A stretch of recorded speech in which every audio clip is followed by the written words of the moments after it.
ধন্যবাদ জানাই সখীদেরকে একটু সুন্দর নাচের মধ্য দিয়ে আমাদের বর এবং কনেকে সম্মানের সাথে সে স্টেজে নিয়ে এসেছেন।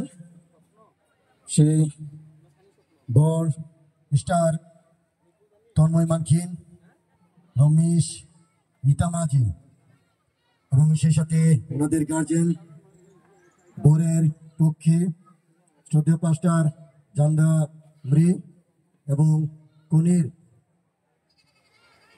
গার্জেন মামা ডেভিড মাঝি। আমরা